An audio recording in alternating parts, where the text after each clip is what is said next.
Bismillahirrahmanirrahim. Kita akan lanjutkan membahas menentukan akar persamaan kuadrat dengan memfaktorkan. Kita mulai persamaan kuadrat atau bentuk umumnya seperti ini, x kuadrat ditambah bx ditambah c. Kita akan ambil contoh dulu untuk nilai a-nya 1. Baik, perhatikan di sini nilai a-nya 1. Nah, bentuk ini akan kita rubah menjadi bentuk x ditambah p dikali x tambah q. Jadi bentuk faktor-faktor perkalian, yaitu x tambah p dikali x tambah q. Hal ini didapat ya dari faktor-faktor bahwa suatu bentuk kuadrat dapat dirubah menjadi bentuk faktor-faktornya. Nah, bentuk faktor tersebut apabila kita kalikan, maka kita akan dapati bentuk berikutnya seperti ini. X kuadrat ditambah p tambah q kali x ditambah p kali q. Berikutnya, apabila kita amati, maka ini nilai a-nya 1, di sini nilai a-nya 1, dan nilai b ini bersesuaian dengan p plus q, dan nilai c bersesuaian dengan p kali q. Nah, jadi untuk memfaktorkan diperlukan nilai p dan q. Sedemikian hingga nilai b itu sama dengan p tambah q, dan nilai c itu sama dengan p kali q. Baik, penerapannya, contoh soal, x kuadrat ditambah 5x ditambah 6 sama dengan 0. Nilai a-nya 1, ya, kemudian b-nya 5, dan c-nya 6. Nah, sebagaimana tadi kita ketahui, untuk mendapatkan faktor-faktornya kita memerlukan nilai p dan q yang apabila dijumlahkan sama dengan nilai b, yaitu 5, dan nilai c-nya itu sama saja dengan perkalian dari p kali q, yaitu 6. Nah, kita akan coba cari. Nah, ini salah satu cara mencarinya, kita buat tabel nilai p 1, 2, 3, 6, negatif 1, dan seterusnya, ini secara acak. Tapi yang perlu kita utamakan adalah bahwa nilai p kali q-nya yang kita jadikan patokan hasil perkaliannya itu 6. Ya. Nah, hasil 6 ini baru kita kemudian hasil penjumlahannya.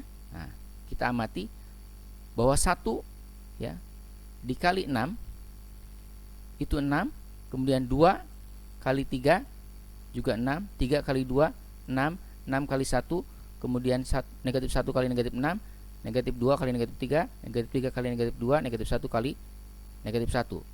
Negatif 6 kali 1 kali negatif 1. Nah, didapat semuanya hasilnya 6. Tapi yang cocok bahwa hasil penjumlahannya itu harus 5. Perhatikan, yang hasil penjumlahannya 5 itu kita dapati ada dua tempat, ya, yaitu apabila nilai p-nya 2, ya, dan nilai q-nya 3, ya. Nah, sehingga kita ambil nilai p 2 dan q 3. Boleh dibalik sebenarnya, nilai p 3 atau q-nya 2, ya.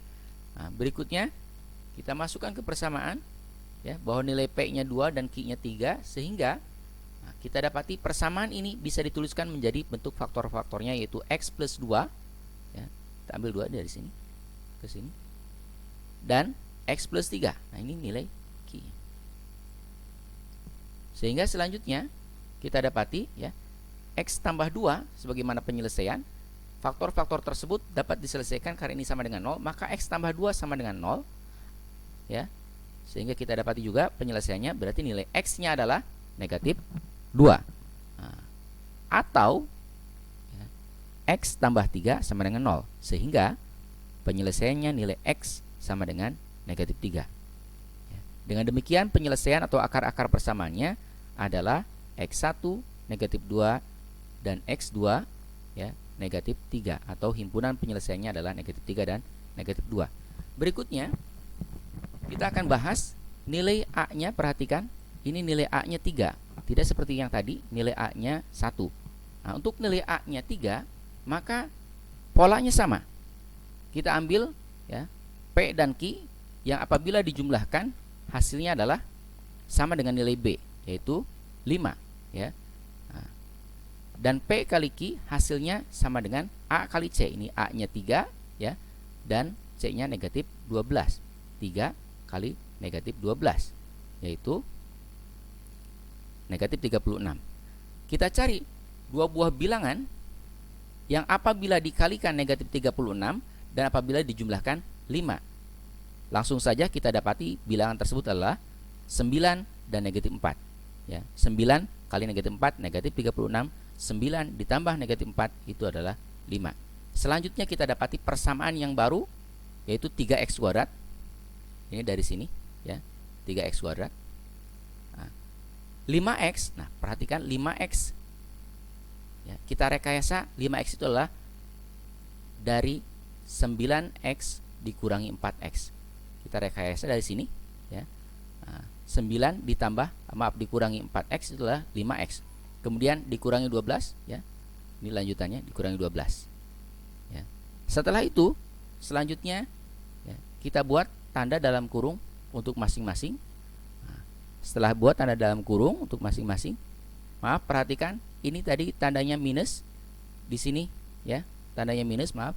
Nah, sekarang minusnya hanya di sini dikarenakan ya ini dikurangi 4x kurangi 12.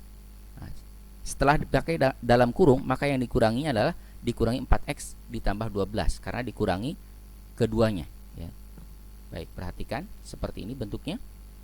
Nah, selanjutnya kita faktorkan kembali antara 3x kuadrat dengan 9x ada faktor yang sama yaitu 3 dan x. Sehingga faktor ini kita keluarkan ya, sehingga yang masih tinggalnya adalah x. Nah, 3x dikali x adalah 3x kuadrat, 3x kali 3 9x. Begitupun di sini 4x ditambah 12. Faktor yang sama yaitu 4. Kita keluarkan 4, x-nya tetap tinggal ya. Dan faktor dari 12 adalah 4 dan 3. Baik, setelah itu kita dapati ada faktor yang sama yaitu x plus 3 dan x plus 3. Sehingga faktor yang sama kita keluarkan yaitu x plus 3 tadi ya. Kemudian kita keluarkan pula 3x dikurangi 4. Sehingga kita dapati di sini sudah mendapati dua buah faktor yaitu x plus 3 dan 3x kurangi 4. Kita cari penyelesaiannya.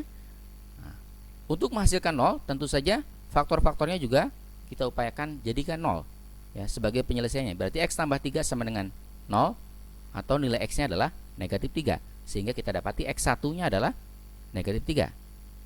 Atau 3x kurangi 4 sama dengan 0.